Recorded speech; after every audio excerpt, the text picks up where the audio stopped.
below.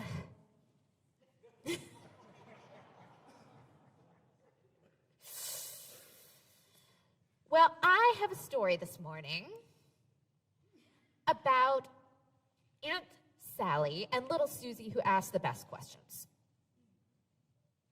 So it was one springtime night, and it was time for little Susie to go to bed, but she just had so many questions. She said to Aunt Sally,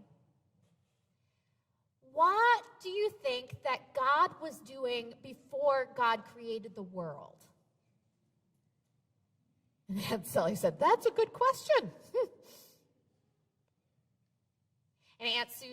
And little Susie had a few more. She said, "Well, and I've also been thinking a lot.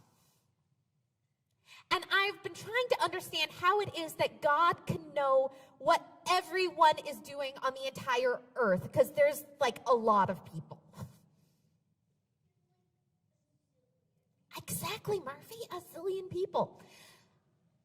And Aunt Sally said, "That's also a very good question." And little Susie then said, "And I also have been wondering why it is that God made mosquitoes in the first place." And Aunt Sally said, "That's a very good question." And isn't it amazing how all these questions come up right at bedtime?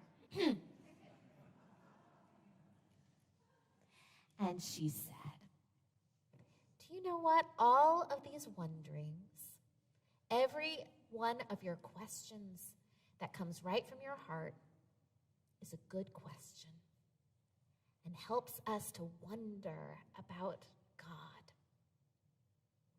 So you know what? I have an idea just for tonight. How about you come out with me onto the deck?" So, on that spring night,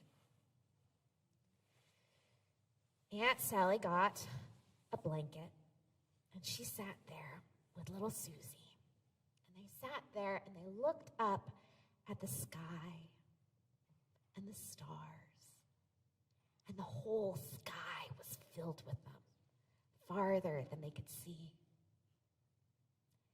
And little Susie said, "I wonder that the God that made all that could make us too." And Aunt Sally said, "I know. Isn't it wonderful?" The end. Blessings in all of your wonderings and all of your questions as I send you to faith formation today.